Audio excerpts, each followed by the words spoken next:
আসসালামু আলাইকুম, শুভ সকাল। প্রোডাকশন প্ল্যানিং অ্যান্ড কন্ট্রোলের তৃতীয় লেকচারে সবাইকে স্বাগতম। শুরুতেই যেহেতু আপনি ক্লাসে নতুন, নামটা বলে আব্দুল্লাহ, মিস্টার মাহমুদ, আপনি যেহেতু আগে ক্লাসগুলো করেন নাই, আপনাকে জাস্ট হালকা একটা সামারি দিই। প্রোডাকশন প্ল্যানিং অ্যান্ড কন্ট্রোল আপনার কি মনে হয় এটা কি নিয়ে এই সাবজেক্টটা? আমাদের যে দৈনিক প্রোডাকশনটা হয় এটা কিভাবে আমরা তো মানে প্রসেসিংয়ে যাইতে পারি, এটা পুরো প্ল্যানিংটা প্রোডাকশন প্ল্যানিং এর মধ্যে। আপনি কি এখন জবে আছেন? কোথায় স্যার? কোন জায়গায় আছেন? চৈতি গ্রুপে আছে। চৈতি গ্রুপে। আপনার ডেজিগনেশন কি আর ডিপার্টমেন্ট? ল্যাব জুনিয়র ল্যাব আছে। আচ্ছা আচ্ছা, ফিজিক্যাল ল্যাব আছে। বুঝতে পারছি। আর আপনার মেজর কি নিছেন? Sir wait processing. Web processing. আচ্ছা, ওয়েব প্রসেসিং নিলে হয়তো সরাসরি আপনাকে এই জিনিসে যাওয়া লাগবে না। এটা মূলত আই রিলেটেড লেখাপড়া। আগে এটা অ্যাপারেলের মেজরের ভেতরেই ছিল, এখন এটা আবার ইন্ডিপেন্ডেন্ট সাবজেক্ট করে দেওয়া হয়েছে, যাতে অনেকে আছে যে মেজর ফ্যাব্রিক নেয়, মেজর ইয়ার নেয়, ওয়েব প্রসেসিং নেয়, কিন্তু আইতে জব করা লাগে, কারণ আইতে অপরচুনিটি বেশি। ওয়ালাইকুম আসসালাম। এই সেমিস্টারটা মনে হয় ফার্স্ট ক্লাস আপনার এটা?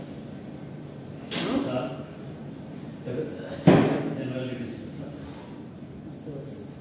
না ঠিক আছে, এখন ঈদের সিজন চলতেছে। আচ্ছা, ভালো হয়েছে, আপনি নিজে আউটলাইনটা একটু দেখে নেন। প্রোডাকশন আপনার মেজর মনে হয় ওয়েব প্রসেসিং না?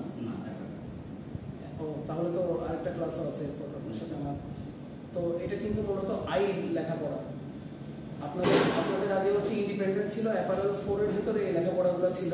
এখন এটা বের করে আবার ইন্ডিপেন্ডেন্ট একটা সাবজেক্ট করে ফেলা হয়েছে, যাতে সব ব্যাকগ্রাউন্ডের স্টুডেন্টরাই, মানে ইয়ার্ন বলেন, ফ্যাব্রিক বলেন, ওয়েব প্রসেসিং বলেন, অ্যাপারেল বলেন, সবাই এটা সম্পর্কে একটা বেসিক নলেজ নিতে পারে এবং ইন্ডাস্ট্রিতে গিয়ে আইতে যাতে কোনো প্রবলেম ছাড়া জব করতে পারে, কোনো ডিফিকাল্টি ফেস করা ছাড়াই। এই জন্য এটা রাখছে। এখানে মূলত আপনারা কী কী সম্পর্কে জানবেন? প্রথমে production planning and control, basic আইডিয়াটা পাবেন, ওইটা চলতেছে এখনও আপনাদের। তারপরে হচ্ছে প্রোডাকশন সিস্টেম। প্রোডাকশন সিস্টেম আজকে কভার করতে পারলে করবো, না হয় নেক্সট ক্লাসে কভার করবো। তারপর হচ্ছে এমপ্লয়ি শিডিউলিং। শিডিউলিংটা হচ্ছে প্ল্যানিংয়ের সাথে অ্যালাইন্ড হয় আর কি। আপনাদের প্ল্যানিং ডিপার্টমেন্ট আছে, নাম শুনছেন? প্ল্যানিংয়ের আইএন, অনেক জায়গায় আইএন প্ল্যানিং একসাথে থাকে, অনেক জায়গায় প্ল্যানিং আলাদা থাকে, আই আলাদা থাকে। তবে লোকাল ওনারশিপের ফ্যাক্টরিগুলোতে আমি দেখছি আই আর প্ল্যানিং একসাথে মার্চ করা বা মিলেমিশে কাজ করে। দুই ফ্যাক্টরিগুলো স্যার আলাদা আলাদা থাকে, প্ল্যানিং আই আলাদা আলাদা। হ্যাঁ, আলাদা তো থাকেই। আবার ওই যে বলছি, কিছু জায়গায় লোকাল ওনারশিপ, দেশি মালিকানার যে কোম্পানিগুলো, যেগুলো মাল্টিন্যাশনাল না বা অত বড় গ্রুপ না, সেগুলো এবার মার্জও করা থাকে। শিডিউলিংটা ওই প্ল্যানিংয়ের সাথে অ্যালাইন্ড। তারপরে হচ্ছে ফ্যাসিলিটি লেআউট, আর এটা হচ্ছে ফ্যাসিলিটি লোকেশন। ফ্যাসিলিটি লেআউট আর ফ্যাসিলিটি লোকেশন আপনাদের কি মনে হয়, এটা কি প্রোডাকশনের জন্য গুরুত্বপূর্ণ? প্রোডাকশনের লেআউটটা প্রোডাকশনের জন্য গুরুত্বপূর্ণ। মানে লেআউট যদি ঠিকভাবে না করা হয় তাহলে কি প্রবলেম হতে পারে? তাহলে প্রসেস লস হবে, বটলনেক তৈরি হবে। ঠিক আছে। আর ফ্যাসিলিটি লোকেশন কি জন্য ইম্পর্টেন্ট? আমি বলে দিলাম ইম্পর্টেন্ট, কি জন্য ইম্পর্টেন্ট। লোকেশনটা কি জন্য ইম্পর্টেন্ট?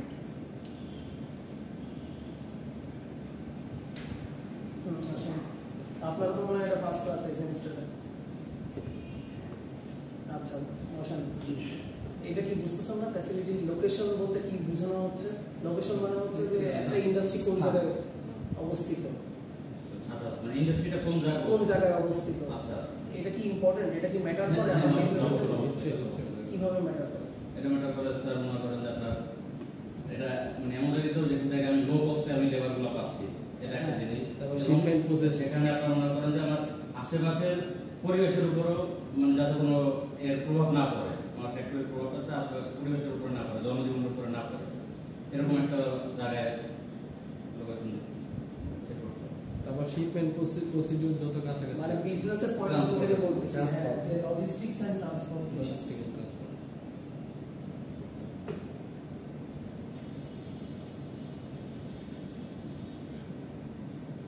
ঠিক আছে। Land cost. ল্যান্ড কস্ট, হ্যাঁ এটা শুরুর দিকে, কারণ আপনি তো যখন ইনস্টলমেন্ট করবে, কি বলে ইনস্টলেশন করবে, তখনই আপনার এটা লাগবে। ল্যান্ড অ্যান্ড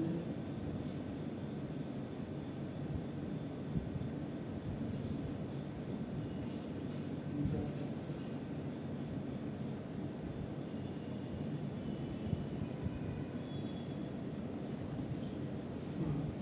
কিছু আছে? মূলত আমরা সবচেয়ে বেশি যেটা বুঝি বা সবচেয়ে বেশি যেটা সামনে আসে ওটা হচ্ছে যে আমি র ম্যাটেরিয়ালটা যখন আমার পোর্টে হয়তো আসছে, পোর্ট থেকে আমি র ম্যাটেরিয়ালটা কীভাবে আনতে পারতেছি, কত দ্রুত, আবার সেটা আমি কত দ্রুত আমার যখন ডেলিভার্ড প্রোডাক্ট হচ্ছে। বাংলাদেশে মূলত কোন টাইপের অর্ডার বেশি চলে?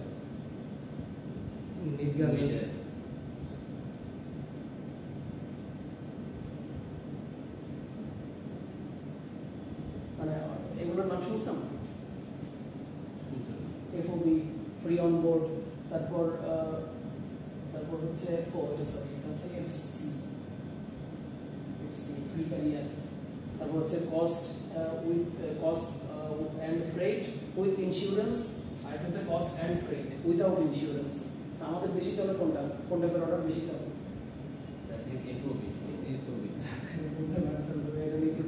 সবাই দেখলাম ডাউনে আছে। FOB বেশি চলে। তো FOB মানে কি? FOB মানে হচ্ছে আমাকে বন্দর পর্যন্ত পৌঁছায় দিয়ে আসতে হবে। শিপে তুলে ফেললে লাইবিলিটি পায়, শিপের আগ পর্যন্ত তো আমাকে দিতে হবে। তো আমার অবশ্যই ব্যবসা রিলেটেড যেসব ডকুমেন্টেশন আছে, মানে পোর্ট রিলেটেড, ওইটা আমাকে হ্যান্ডেল করা লাগে, আমাকে পোর্ট পর্যন্ত পাঠানো লাগে। তো লোকেশন কি ম্যাটার করে না? কি করে না? যারা হচ্ছে ধরেন ওই যে সাভারে আশুলিয়ার সাইডের ভেতরে ইন্ডাস্ট্রি, ওরা চেষ্টা করবে যে ওরা মংলা দিয়ে পাঠানো যায় কিনা, বা পায়রা বন্দর দিয়ে পাঠানো যায় কিনা, বা চিটাং দিয়েও পাঠানো যায় কিনা। তো বিভিন্ন জিনিসপত্র কিন্তু ওদের কস্ট বেনিফিট অ্যানালাইসিস করা লাগে। কস্ট বেনিফিট অ্যানালাইসিস করে লিড টাইম দিয়ে তারপরে ডিসিশনটা নেয় যে আমার লিড টাইম কতদিন আছে, আর আমার কোন অ্যাপ্রোচে আগাইতে হবে, কোন জায়গায় ফ্যাসিলিটি বেশি পাবো ওভারঅল। ওকে, ওয়ার্ক মেজারমেন্ট চ্যাপ্টারটা এটা দিয়ে একদম ডাইরেক্ট আমরা আইয়ের হার্টে ঢুকে যাবো।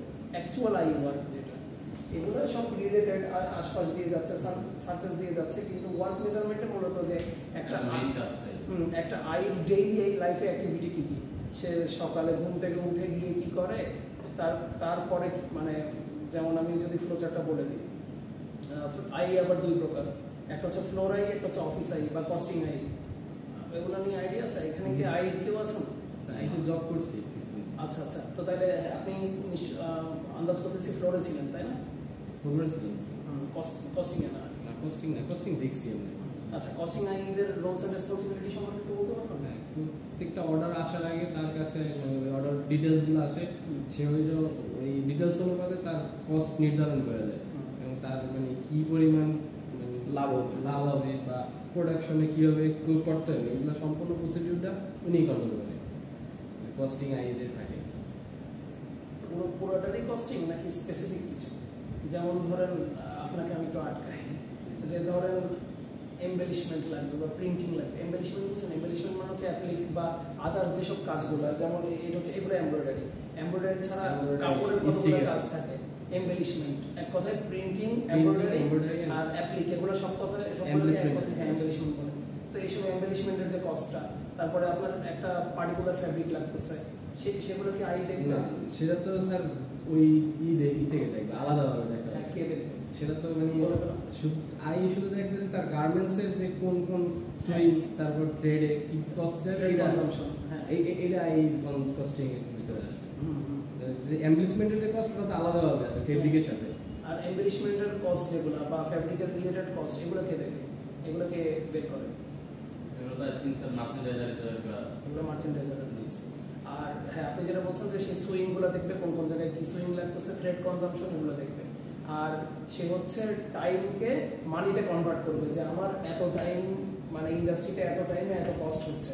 এটা কিভাবে বের করবে নিজেদের আইডিয়া থেকে বলুন তো? এই যে ধরেন আমরা এখানে 1 ঘন্টা আছি,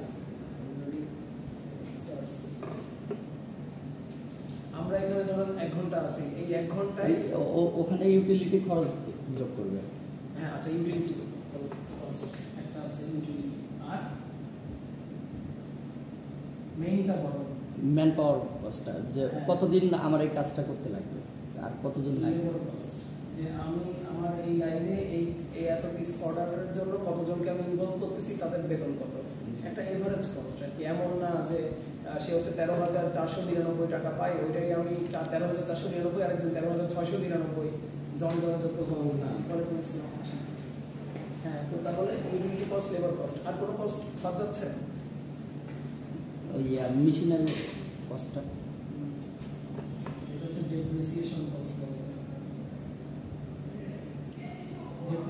কস্ট নিয়ে আইডিয়া আছে? আইডিয়া আছে আপনাদের, কিন্তু হয়তো এই নামটা শুনেন না বা এভাবে প্রচলিত না। মিস্টার রনি, ডেপ্রিসিয়েশন কস্ট নিয়ে আইডিয়া নেই? ওই স্পিনিং এ আছে না, স্পিনিং না, এটা নর্মাল জীবনের একটা অংশ। লাগবে। ডেপ্রিসিয়েশন কস্ট কি? আমার এই ল্যাপটপটা আমি কিনছি ধরুন 60,000 টাকা দিয়ে, এটা আমি কিনছি ধরুন 2018 সালে। এবার আমি ধরে নিচ্ছি এই ল্যাপটপটা আমাকে কোনো রকম পার্টস পাতি চেঞ্জ করা ছাড়া যেভাবে কিনছি সেইভাবে আমাকে 7 বছর সার্ভিস দিবে। 7 বছর না, তর্কের খাতিরে সহজ করে 6 বছর সার্ভিস দিবে। সেই 6 বছর পর আমি এটা যা ইউজ করবো এটা আমার লাভ, বোনাস এক্সট্রা। হ্যাঁ, আমার মেইন লাইফ আমি ওটা ইউজ করে ফেলছি ধরে নিচ্ছি। বা একটা ফ্রিজ কিনছেন, ফ্রিজটার কিনছেন হচ্ছে 50,000 টাকা দিয়ে। এবার ওটা ধরে নেন 15 বছর আপনাকে কোনো রকম ওই যে কনভার্টার চেঞ্জ করা ছাড়া বা অন্য আর ওই যে গ্যাস ভরা ছাড়া ওইটা আপনাকে সার্ভিস দিবে। তো ওই 15 বছর আপনি 50,000-কে 15 দিয়ে ভাগ দিবেন। ভাগ দিলে প্রতি বছর ওটা আপনার ডেপ্রিসিয়েশন কস্ট। অ্যাকাউন্টিং চ্যাপ্টারটা পড়লে ওখানে এগুলো আপনাদের মানে থাকার কথা, এগুলো আপনাদের সিলেবাস। তো এই মেশিনারিজের ডেপ্রিসিয়েশন ওরাও তো চালাক আছে, কেমন মানে বায়াররা, মানে একটা মেশিনের যদি ধারণ ক্ষমতা, মানে আপনি যে বললেন 7 বছর পর ওরা যা দেখে যে এই মেশিনের বয়স কত, তারপরে আর ওটা নিতে চায় না। এরকম আছে। হ্যাঁ, বায়ার কি আপনার না, আমরা এমনও ফেব্রিক্স নিড করছি যে একটা নিডেলটা ওই আপনার ওই অর্ডারটাই শেষ করে দিতে হবে, পরে আর ওই আর একটা অর্ডার আসলে ওই নিডেল ব্যবহার করতে পারবে না। ওরা এমনও মানে এত কোয়ালিটি সম্পূর্ণ কাপড়। এটা কি ওদের এটা চেক করে? আপনি মেশিনে করছি না? হ্যাঁ, সেটার কথা বলতেছি। ঠিক আছে। আপনি তো নিটিং এ, তাই না? হ্যাঁ, আপনি এটা বলেন যে ওই যে নিডলগুলো ইউজ করলেন, ওই ধরেন ওইটা হচ্ছে কি সার্কুলার নিডিং মেশিন, ওটা সিঙ্গেল জার্সিটাই ধরে নিলাম। তো ওখানে আপনার যতগুলো নিডল আছে ওটা কি ওদের কেউ এসে ওই বায়ার নমিনেটেড অডিটর কেউ এসে কি ওটা ইনশিওর করে যে নিডল সবগুলো খুলে? তা বলতে পারলাম না, কিন্তু আমরা ব্যবহার করি না। অন্য জায়গায় ব্যবহার করলে করতে পারি, কিন্তু ওই ব্যবহার করি না। এটা মানে আমি জাস্ট জানতে চাচ্ছি এরকম কোনো প্রসেস আছে কিনা ওদের চেক, মানে এটা ধরার মতো আপনাকে? ওরা কাপড়ের কোয়ালিটি আমাদের এখানে আসলে কোয়ালিটি না, এটা ভ্যারি করে। পুরো নিডল ইউজ করলেন জি, ওই জায়গাতেই ধরা কাপড়ের ওডিসিএ বা 100% কোয়ালিটি এনশিওর করে। ওডিসিএ আছে, ওয়েশো আছে, এটা 100% কোয়ালিটি এনশিওর করে। ফেব্রিকে একটু সমস্যা থাকলে ওটা রিজেক্ট হিসেবে। আবার গার্মেন্ট আইটেমের ভিতর যেগুলো হচ্ছে মানে গার্মেন্ট না, ইন জেনারেল লাক্সারি প্রোডাক্ট যেগুলো বলে সেগুলো হচ্ছে বায়ার ফিক্সড বলে যে আমি এতগুলা পিসই নিব, আমি 1000 পিস নিব, আমি 1000 একটাও নিব না, 999 নিব না। তুমি যদি 1005টা বানাও, বাকি 5টা আমার সামনে ডিস্ট্রয় করতে হবে, মানে এগুলো মার্কেটে যাওয়া যাবে না। আমার নিজের ইয়েতেই ছিল কার্টার্স,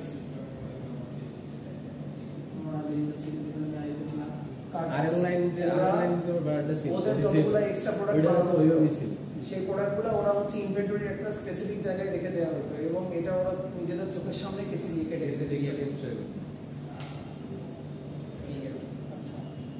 স্যার এই যে এই কথাটা একটু বলে দেন তো, এটা বিষয়টা আমি জানি না। হ্যাঁ, আচ্ছা, এগুলো নিয়ে আপনাদেরকে বলবো। তাহলে সামনে আসবে? সামনে আসবে না, এই এখানে নাই, এগুলো আসলে অ্যাপারেল 1-এ শেষ হয়ে গেছে। আমরা তো অ্যাপারেল সরি অ্যাপারেল 1 না, অ্যাপারেল 4-এ আছে। তাহলে আমরা তো অ্যাপারেল আমি বলে দিচ্ছি, এফওবি হচ্ছে free on board. Free on board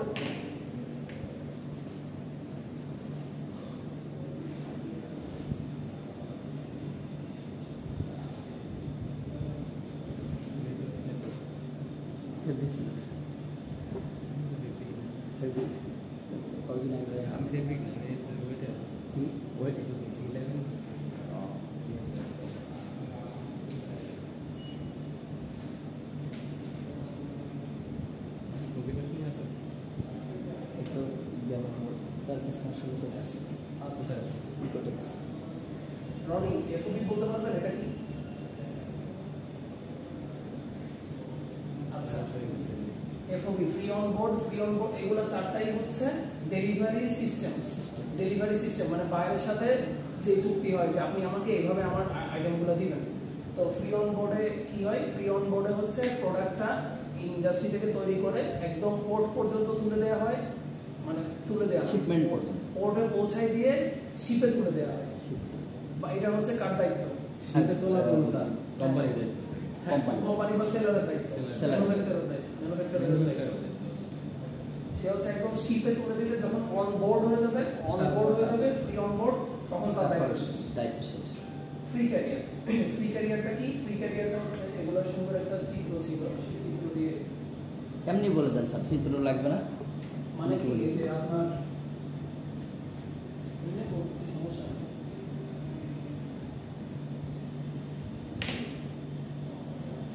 এটা হচ্ছে পোর্ট, ঠিক আছে, এটা হচ্ছে ইন্ডাস্ট্রি, এটা হচ্ছে শিপ, বুঝতে পারছেন? এবার আরেকটা আছে, আরেকটা হচ্ছে FAS, free alongside ship, FAS free alongside ship. তো ইন্ডাস্ট্রি থেকে পোর্ট পর্যন্ত যাবে, ঠিক আছে, এটা হচ্ছে কি ফ্রি ক্যারিয়ার, যে সে ক্যারি করে দিল, ঠিক আছে, ঠিক আছে, বুঝতে পারছেন? তারপরে এটার পর আরেকজন হচ্ছে মানে পোর্ট পর্যন্ত পৌঁছে দিচ্ছে, পোর্টের প্রসেসিং হয়ে এটা হচ্ছে শিপের আগ পর্যন্ত দিচ্ছে, সেটা কি হলো বলুন তো? FAS হবে নাকি FOB হবে? শিপের মুখ পর্যন্ত পৌঁছে দিচ্ছে, FOB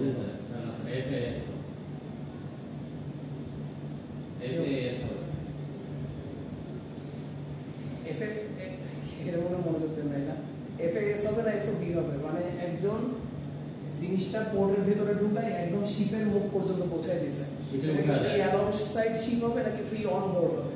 ফ্রি অন বোর্ড হবে, একবার পৌঁছায় আপনি তো ফ্রি অন বোর্ড বলছেন, আপনি বলছেন ফ্রি অনসাইড শিপ, আপনাদের কোনো বোর্ড, আপনারা বলছেন ফ্রি অন বোর্ড হবে। ফ্রি অন বোর্ড হবে যখন এটা ভিতরে চলে যাবে, FOB, আর এটা হচ্ছে ফ্রি অ্যালংসাইড শিপ, পোর্ট পর্যন্ত না, এটা পোর্টের ভিতরে নিয়ে গিয়ে জাস্ট জাহাজ পর্যন্ত, মানে ব্যাপারটা কিরকম? জাহাজে উঠে গেল, আপনারা লিফটে উঠছেন, লিফটে উঠে আপনারা 14 ফ্লোরের গেটে ঢুকেন, 14 ফ্লোরের গেটে দাঁড়ায় আছেন, আর আপনারা আবার 14 ফ্লোরের গেটে ঢুকে ক্লাসে ঢুকে গেছেন, এটা হচ্ছে আর এই তিনটা হচ্ছে একই ক্যাটাগরির ভিতরে, FCA স্যার এই জিনিসটা বুঝলাম, কিন্তু এই এতটুকুর মধ্যে কতটুকু পার্থক্য যে কষ্ট? অনেক পার্থক্য, ডকুমেন্টেশন তো আছে অনেক, কারণ আপনারা বলি পোর্ট হচ্ছে ইউনিভার্সিটি অফ স্কলার্স, ঠিক আছে, এখানে অনেক ক্লাসরুম, অনেক ডিপার্টমেন্ট, মানে ডিপার্টমেন্ট 5টা, তার ভিতর ক্লাসরুম আছে প্রতি ফ্লোরে যদি 4টা করে ক্লাসরুম ধরি, তাহলে এখানে প্রায় ল্যাব রুম সহ 80টা ক্লাসরুম আছে।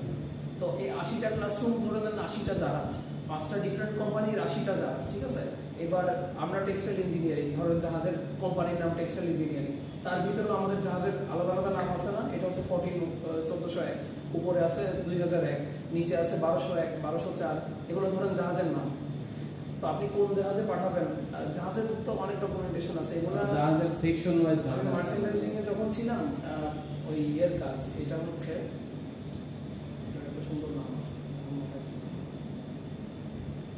Commercial department.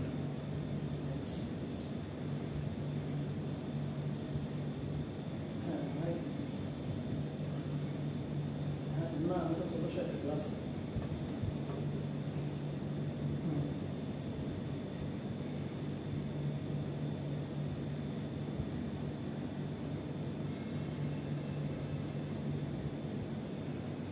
আচ্ছা, তো যেটা বলছিলাম, এই জাহাজ নিয়ে এখানে অনেক অনেক কাজ আছে। কমার্শিয়াল ডিপার্টমেন্টের কাজ কি, মানে ইন্ডাস্ট্রিতে যে ইন্ডাস্ট্রিগুলো যে আপনি গ্রুপ অফ ইন্ডাস্ট্রি, তাদের হচ্ছে অনেক সব কিছুই সেপারেট করে করে দিয়েছে। মার্চেন্ডাইজারদেরও কিছু কাজ সহজ করে দেওয়ার জন্য আলাদা একটা, যেমন আমার আগে ইন্ডাস্ট্রি বাংলাদেশ লিমিটেড, ওখানে কমার্শিয়াল একটা ডিপার্টমেন্ট ছিল, ওরা সব ব্যবসা related documentation, LC related documentation, মানে ব্যাংকের সাথে ডিল করতে হবে। হ্যাঁ, ডিল মানে কি? এলসি, শুধু এলসি, মানে বেতন দেয়া বা কোনো কিছু প্রকিউরমেন্ট, ওইসবে না।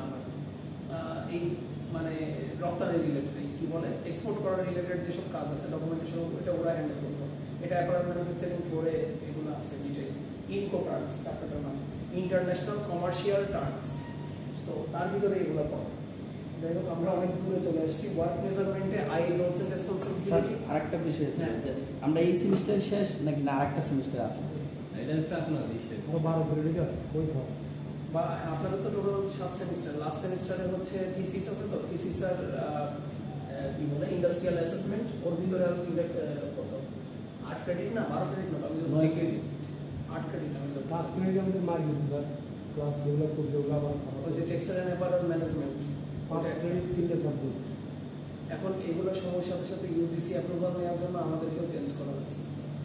স্যারের সাথে আলাদা সাবজেক্টে ভালো করতে হবে, তাহলে আরো 6 মাস লাগবে। কোনো অপশন নেই। বুঝলাম তো কত সপ্তাহ, কত সপ্তাহ আরো সপ্তাহ ইন্ডাস্ট্রিয়াল অ্যাসেসমেন্ট করতে হবে, সাবজেক্ট রেডি করতে হবে। আপনি একটু আচ্ছা আমি হাসানকে পাঠিয়ে দিচ্ছি আমার চাবি দিয়ে। 12 ক্রেডিট কি করবো?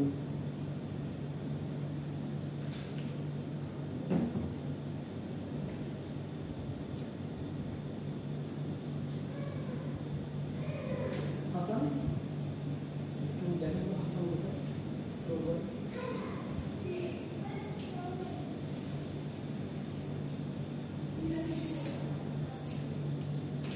আচ্ছা অনলাইন করতে পারি, আপনাদের ক্লাস টেস্ট নিব আগামী সপ্তাহে, তারপরে আবার মিডটার্ম আছে। মিডটার্ম 7 তারিখ থেকেই হবে। হ্যাঁ 7 তারিখ থেকে হবে। টাকা পয়সার হিসাবে এবার দেখাচ্ছে না যে কত টাকা এই সেমিস্টার দিতে হবে, কি আসে বিষয় কিছু দেখা আচ্ছা। টোটাল এটা টাকা টোটালে আমি দেখলাম আপনারা আমাকে একটু সাহায্য করেন, ঠিক আছে? সাহায্যটা হচ্ছে আপনারা যেহেতু সবাই আজকে মোটামুটি আবার ফার্স্ট দেখতেছি আগের ক্লাসের স্টুডেন্টগুলো আসে নাই, তো introduction to production planning and control এটা আজকে মোটামুটি শেষ করে দিব। আর আপনাদেরকে স্লাইড দিচ্ছি, আপনারা পোর্টালে তো পাইছেন আশা করি। তো প্রোডাকশন প্ল্যানিং এন্ড কন্ট্রোল কি? প্রোডাকশন প্ল্যানিং এন্ড কন্ট্রোল হচ্ছে একটা প্রসেস যেটা এই যে ম্যানুফ্যাকচারিং এ ব্যবহার করা হয়, used in manufacturing to oversea. কি দেখেন নাই নাই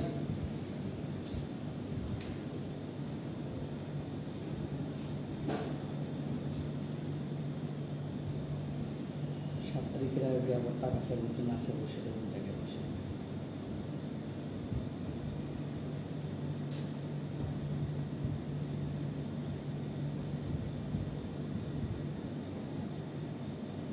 টাকা দিতে পেয়ে গেছে।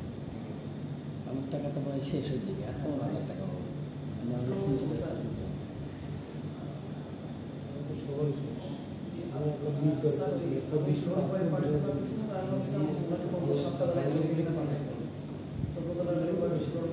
অনলাইন চার্জ আছে না প্রতি সেমিস্টার অনলাইনে আমি দিই, অনলাইনে খালি আমি 2 সেমিস্টার তো এমনি দেওয়া আছে তাই না, তারপরে সেমিস্টার অনলাইন সেশন হয়, তারপর তো ফিজিক্যালি এসে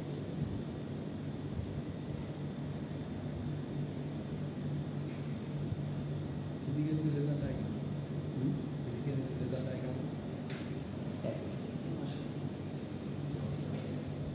কোথায় এমন করে কোথায় এমন 1,20,000 অনলাইন চার্জ যেগুলো আছে অনলাইন সার্ভিস আমরা প্রত্যেক সেমিস্টার 4,000 7টা হলে 428। 1,50,000 সাতটা প্রথম 2 সেমিস্টার তো অনলাইনে কোনো আছে, প্রথম 2 সেমিস্টার অনলাইন, পরে পরের সেমিস্টার থেকে শুরু হয়েছে, এই সেমিস্টারে পাইছি, এই সেমিস্টারে মিড টার্মে পাইনি, ফাইনালে পাইছি। মিস্টার রনি একটু দেখেন তো ফ্লোর বয় আছে কিনা।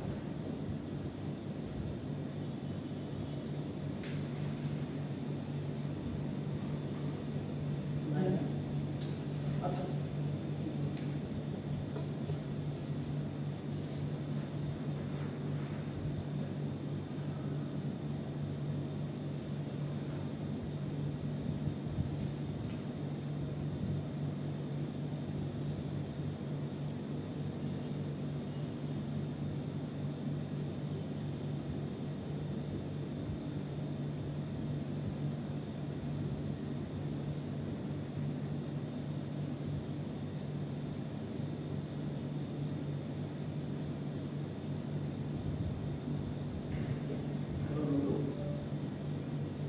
হ্যালো, ওয়ালাইকুম আসসালাম, আমি 7 ফ্লোরে গ্রাফিক্স স্যার বলতেছি।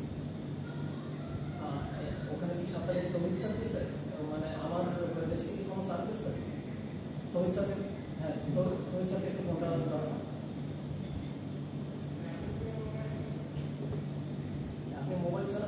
কেন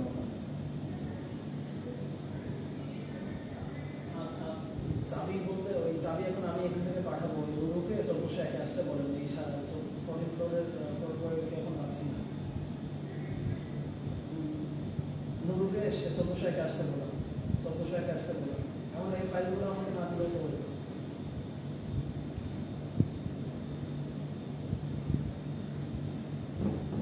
আচ্ছা প্রোডাকশন প্ল্যানিং কন্ট্রোলে ফেরত আসি এটা ম্যানুফ্যাকচারিং এর একটা পদ্ধতি ইজ এ প্রসেস যেটা ম্যানুফ্যাকচারিং এ ব্যবহার করা হয় কিসের জন্য যে আমাদের যে রিসোর্স আছে আমাদের মূল রিসোর্স কি 3M ম্যান মেশিন ম্যাটেরিয়াল ওই রিসোর্সটার যাতে প্রপার ইউটিলাইজেশন হয় যে আমরা যত ইনপুট দিব মানে আমরা 100% ইনপুট দিলে ওইটার যত বেশি আমরা আউটপুট বের করে আনতে পারি ধরেন আপনি হচ্ছে প্রোডাকশন প্ল্যানিং এন্ড কন্ট্রোলের যে টুলসগুলো ওগুলো ঠিকভাবে ইমপ্লিমেন্ট করেন নাই আপনার আউটপুট আসতেছে তখন 40% যেটা way below the standard at least আপনাকে 75 মানে কোম্পানি সবসময় টার্গেট রাখে 75% এফিসিয়েন্সি অ্যাচিভ করার জন্য কিছু কিছু কোম্পানি যারা আরো বেশি অ্যাম্বিশিয়াস যারা আরো বেশি লিন নিজেদের উপর ট্রাস্ট আছে বেশি বা ওরা কোয়ালিটি ম্যানেজমেন্ট টুলসগুলো খুব ভালোভাবে ইমপ্লিমেন্ট করে তারা এমনও টার্গেট করে যে 80% বা 85% অ্যাচিভ করা তো প্রোডাকশন প্ল্যানিং এন্ড কন্ট্রোল হচ্ছে কিছু টুলস আর টেকনিক্সের সমষ্টি যেটা ম্যানুফ্যাকচারিং এ ব্যবহার করা হয় যাতে আপনি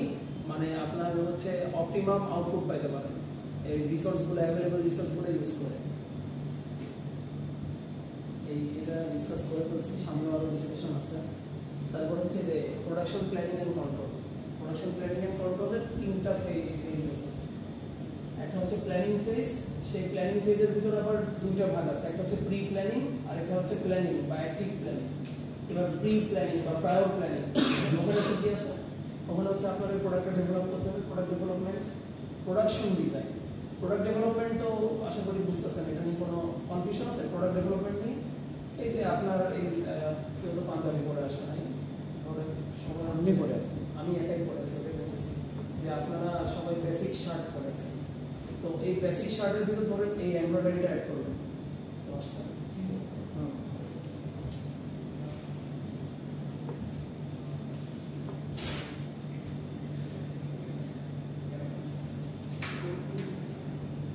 হাসান হাসান মুরু আসছে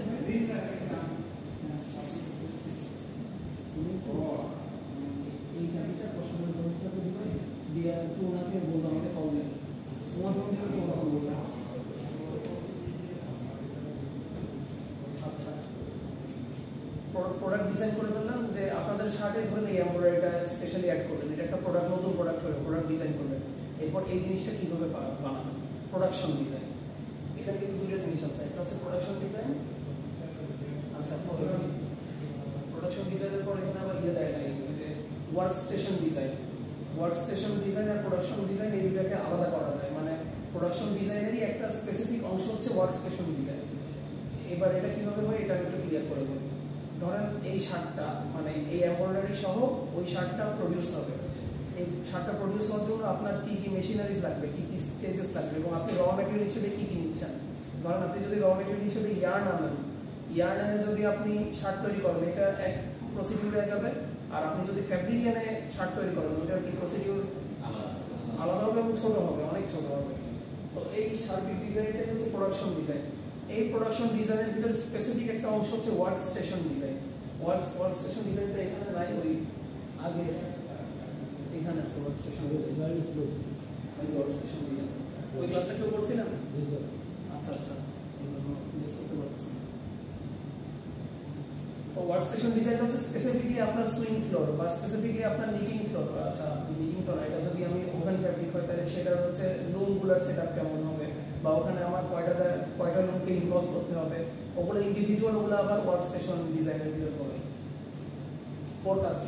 ফোরকাস্টিংটা হচ্ছে আপনার এই সামগ্রিক যে অর্ডারটা ধরেন 10,000 পিস শার্ট উইথ এমব্রয়ডারি আসছে অর্ডার তো সেইটা আপনার ওভারঅল কয়টা মেশিনারিজ ইনভলভ করতে হবে কতদিন ওইটা নিয়ে কাজ করতে হবে ওইটার আপনার হচ্ছে এসএমভি কত সেট করবেন আপনার কত এফিসিয়েন্সিতে কাজ করাবেন অনেকগুলো ফ্যাক্টর আছে সব আই রিলেটেড আর কি মানে আমি আই পয়েন্ট অফ ভিউ থেকে বলতেছি যেমন ধরেন আমি এসএমভি ধরলাম ওইটার অ্যাকচুয়াল এসএমভি আমি ধরলাম ওগুলো ক্যামেরাতে বলতেছি শার্ট তো অ্যাকচুয়াল এসএমপি ধরেন 12.8 অ্যাকচুয়াল এসএমপি, আমি ওয়ার্কারদেরকে দেখাবো এটা হচ্ছে 11.5 কমায়, মানে এসএমপি কমায় দেখাবো। তাহলে কি হবে, ঘন্টা প্রতি টার্গেট ওদের বেড়ে যাবে না কমে যাবে? বেড়ে যাবে, এটা তো বুঝতেছেন সবাই।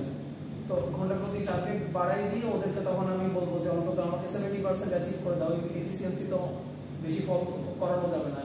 যারা এই জায়গায় হচ্ছে কস্টিং আই আর অফিস আই, তাদের পার্থক্য। কস্টিং আই একটা দুই রকম হিসাব করে, একটা হচ্ছে ফ্লোরে দেখানোর জন্য বা ফ্লোরকে চালু রাখার জন্য, কারণ মানে মোস্ট অফ দ্য টাইম তারা তো অর্ডারটা অ্যাচিভ করে দেয়, রেয়ার কেসে তারা হয়তো পারে না। হ্যালো ভাই, হ্যাঁ আপনি হচ্ছে এটা আমার যে এটা আমার নিজের যে লকারটা সেটা খুলে ওখানে প্রথম তাকে চাবি পাবেন, মানে প্রথম ড্রয়ারেই 2টা চাবি পাবেন, একটু ঘাটাঘাটি করবেন। চাবি পাইলে সেই চাবি দিয়ে 16, 18 এই দুইটা একটু ট্রাই করেন। 2টা চাবি দিয়ে 16, আমি সম্ভবত 18টা রাখছি। আমার সামনে ফোনেই করেন। হ্যাঁ আপনি 18 খুলেন, আবার না পাইলে ইয়ে হয়ে যাবে। আচ্ছা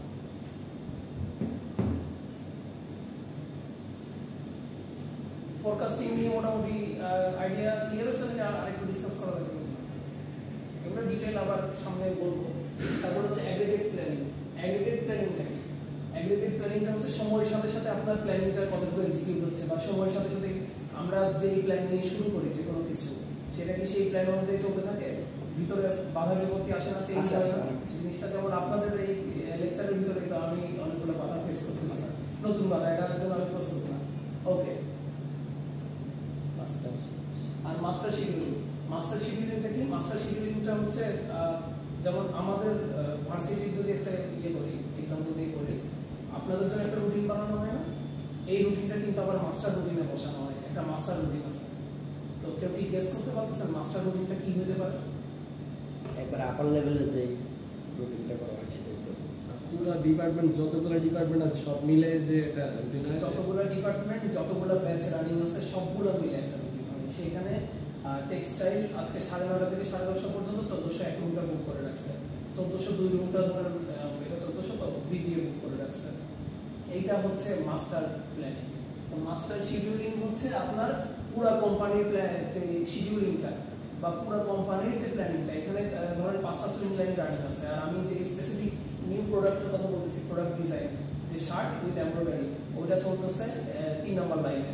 ওখানে 1 নম্বর লাইন, 2 নম্বর লাইন, 4 নম্বর লাইন, 5 নম্বর লাইন, এই যে সাইডে যে দূরে 4টা লাইন আছে, এই লাইনগুলোকে বিপদে ইমার্জেন্সি কেসে এই প্রোডাক্টটা সাপোর্ট দেওয়ার মতো মেশিনারিজ বা ম্যান পাওয়ার এখানে আছে কিনা, ওগুলো অনেক কিছু কনসিডার করতে হয়। এবং এটা ওরা করে আইরা, কারণ ফ্লোর আই হিসেবে যখন ছিলেন ওখানে কিরকম আপনার আন্ডারে কয়টা লাইন ছিল বা কতজন ওয়ার্কার ছিল? 4টা লাইন ছিল, প্রত্যেক লাইনে 20 জন করে টোটাল 20 জন টোটাল 80। আচ্ছা, এই তো ওনার 4টা লাইনের দায়িত্বে উনি ছিলেন, 80 জন লেবার ছিল, লেবার বলতে ওয়ার্কার ছিল। তো ওখানে আপনি যখন একটা লাইনে টার্গেট অ্যাচিভ করতে গিয়ে দেখতেছেন একটুর জন্য অ্যাচিভ হচ্ছে না, তখন অন্য লাইন থেকে সাপোর্ট নিতেন কি? হ্যাঁ, অন্য লাইন থেকে সাপোর্ট নিতাম। এমনকি পুরো দুই এক সময় ছিল একটা অর্ডার প্রায় শেষের দিকে আসছে, তখন ওইটা বাদ দিয়ে আমরা এইটা প্রোডাকশন অ্যাচিভ করার জন্য এই লাইনে আমরা এই কাজটা করি। হ্যাঁ, ওই কাজটা করা দেন। সুতা নিয়ে যাইতো, সুতা খুলে ওই সুতা লাগাই এইটাই প্রোডাকশনের সেম কাজটা ওখানে করতে থাকতো। তো তাহলে মাস্টার শিডিউলিং এর সাথে আমি নতুন যেই অর্ডারটা আনতেছি বা নতুন যেই ডিজাইনটা আমি এখন ইনপুট দিব, মাস্টার শিডিউলিং এর সাথে এটা একটা সংযোগ স্থাপন করা, এটা গুরুত্বপূর্ণ কিনা? গুরুত্বপূর্ণ। আচ্ছা, আর এমআরপিটা হচ্ছে ইআরপির একটা ভ্যারিয়েন্ট বলা যায়। ইআরপি সিস্টেম যে পুরোটাই ডকুমেন্টেশন রাখাটা, এটা হচ্ছে প্রি প্ল্যানিং এর অন্তর্ভুক্ত। যে আপনার পুরোটাই হচ্ছে এন্টারপ্রাইজ রিসোর্স প্ল্যানিং, যে সফটওয়্যার বা যে হচ্ছে সার্ভার, ওই জায়গায় আপনার জিনিসপত্রগুলো ডকুমেন্টেড আছে কিনা, এই জিনিসটা আপনাদের এসিগুলো জানি না।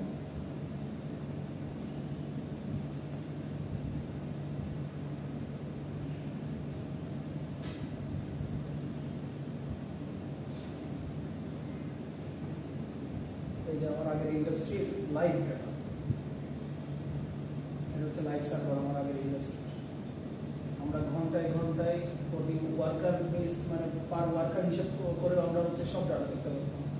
বা এখনও দেখতে পারি। কোন কোম্পানি ছিলেন স্যার? যে এমনি প্রাইভেট বাংলাদেশ লিমিটেড চট্টগ্রাম ডিজে ওই যে আই রিপোর্টসে গিয়ে যদি যেমন আমরা হচ্ছে ক্যাপাসিটি স্টাডি করতাম, ধরেন গতকালকে 22 তারিখে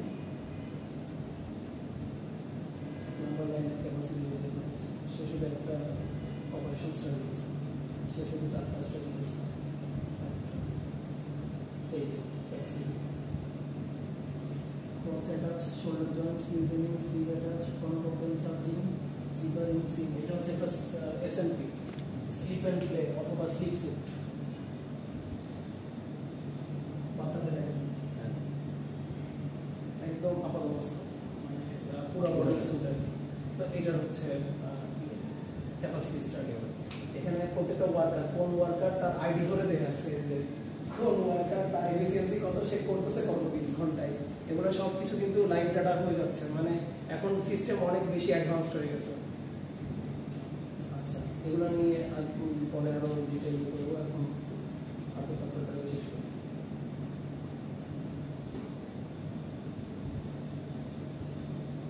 এবার অ্যাকশনে কি আছে? অ্যাকশন হচ্ছে process planning, routing, material planning, tool planning, loading, scheduling, এগুলো সামনে বর্ণনা যাবো। এটা হচ্ছে প্ল্যানিং এর অ্যাক্টিভ প্ল্যানিং। আর অ্যাকশন ফেজ হচ্ছে এখানে বলতেছে ডিসপ্যাচিং।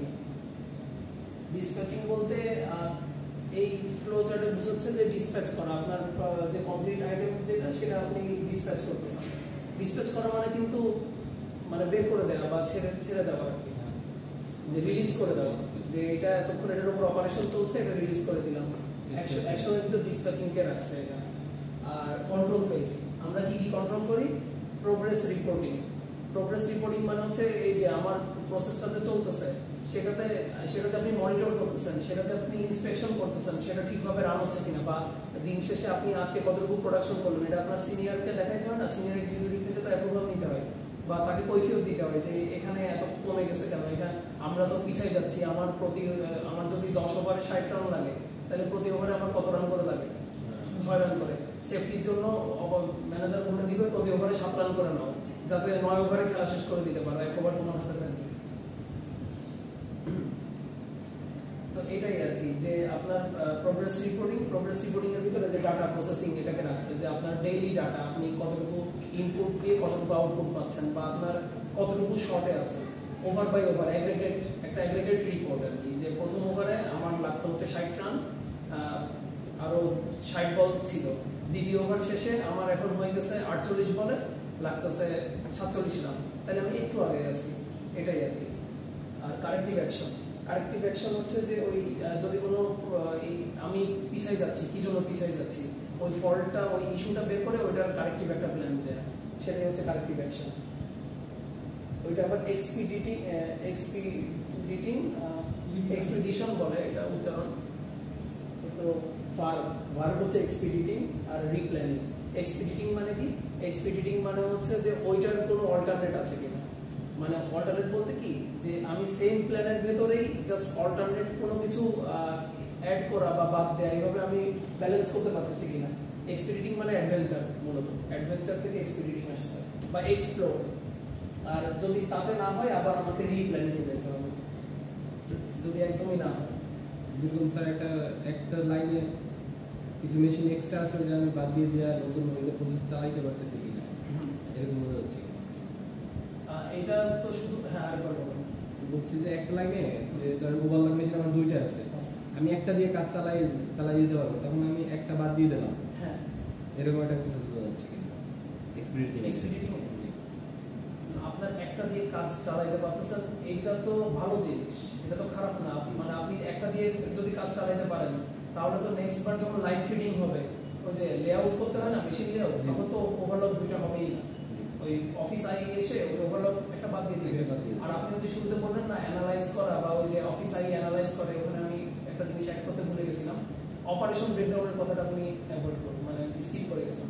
অফিস আই অপারেশন ব্রেকডাউনের দায়িত্বে থাকে, যে এই পাঞ্জাবিতে বা এই শার্টে কয়টা অপারেশন ইনভলভ, কয়টা মেশিন ইনভলভ এবং কতক্ষণ লাগবে, এটার অ্যাগ্রিগেট টাইম যে সব ওয়ার্কার মিলে সিরিয়ালে একসাথে কাজ করলে এই শার্টটা এই সুইং লাইনে কমপ্লিট হয়ে বের হতে কত সময় লাগবে, ওটাই হচ্ছে এসএমভি, স্ট্যান্ডার্ড মিনিট ভ্যালু। ওই যে বললাম যে এসএমভি ওটার অ্যাকচুয়ালি সে পাইছে 12.8, ও ফ্লোরে গিয়ে বলতেছে এটার এসএমভি 10.8, যাতে ওয়ার্কারদের থেকে একটু বেশি আদায় করে নেওয়া যায়। আর এখানে তারপর আরো জিনিস আছে যে প্রি প্ল্যানিং ফেজটা কি, যে ডেফিনিশন আছে, অবজেক্ট আছে, এগুলো ডিসকাস করছি। প্ল্যানিং কি, এর অবজেক্টিভ কি, কন্ট্রোল কি, এর অবজেক্টিভ কি, এগুলো সব ইম্পর্টেন্ট, এগুলো পড়ুন। আর এগুলো অলরেডি আমি ডিসকাস করছি, production design, product design, forecasting, aggregate planning, master scheduling, material requirement planning. আচ্ছা, ERP R material requirement planning, sorry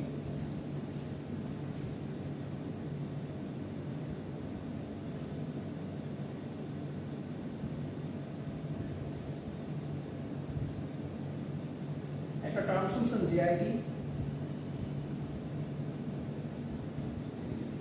just in time, এটা শুনছেন? এটা একটা কনসেপ্ট, জাপানিজদের কনসেপ্ট, এটা একটা কোয়ালিটি ম্যানেজমেন্ট টুল।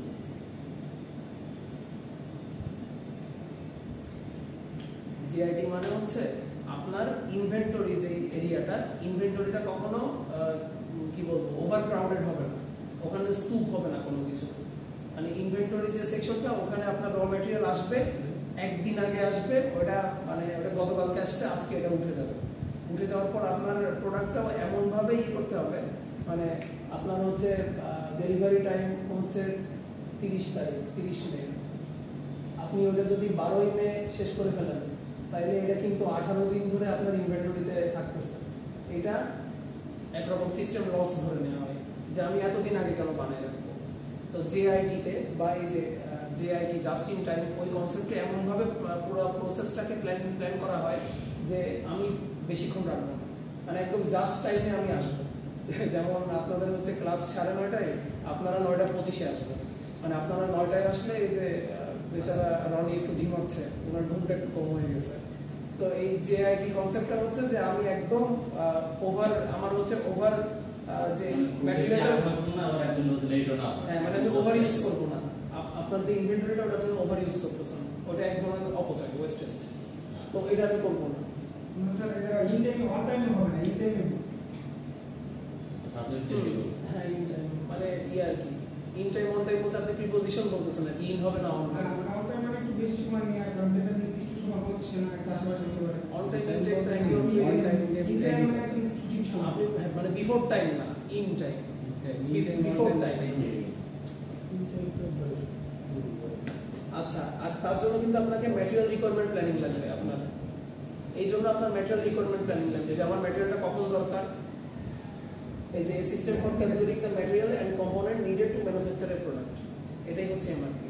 ওটা ভুল বলছিলাম, ওটা একটু কারেকশন করে দিলাম।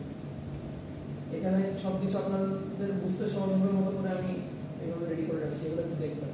এক্সপিডিটিং, ডিসপ্যাচিং এগুলো বললাম। প্রোডাকশন কন্ট্রোল, এই প্রোডাকশন কন্ট্রোলের দিক কি কি, মানে প্রোডাকশন কন্ট্রোলে আমরা মূলত কি কি নিয়ে কাজ করি। প্ল্যানিংটাকে আমরা কন্ট্রোল করি এখানে, তারপর হচ্ছে ম্যাটেরিয়ালগুলোকে কন্ট্রোল করি, তারপর যে টুলগুলো আমরা কি কি টুল ইউজ করবো, কোথায় ইউজ করবো, control of tooling, control of manufacturing capacity, এই ক্যাপাসিটিটা হচ্ছে আমার সামর্থ্য কতটুকু আর আমি ম্যানুফ্যাকচার করবো কতটুকু। ক্যাপাসিটি নিয়ে তো আইডিয়া আছে, ক্যাপাসিটি স্টাডি তো মনে হয় সব জায়গাতেই করা লাগে, তাই না, শুধু সুইং ফ্লোরে না। কন্ট্রোল অফ অ্যাক্টিভিটিস, যে আমি কি কি করবো আর কতটুকু অ্যালাউ করবো, কতটুকু অ্যালাউ করবো না অ্যাক্টিভিটিসের ভিতরে। কোয়ালিটি, যে আমার কোয়ালিটিটা কন্ট্রোল করতে হবে, যে কিউসি তো সব জায়গাতেই আছে। Control of material handling. আচ্ছা, কারো কোনো কোশ্চেন আছে? আচ্ছা, ঠিক আছে। হ্যাঁ অবশ্যই, আর হ্যাঁ ফোনে যোগাযোগ করবেন, হোয়াটসঅ্যাপে মেসেজ দিয়ে রাখবেন, আমি সবসময় চেষ্টা করি সাথে সাথেই রেসপন্স করার জন্য।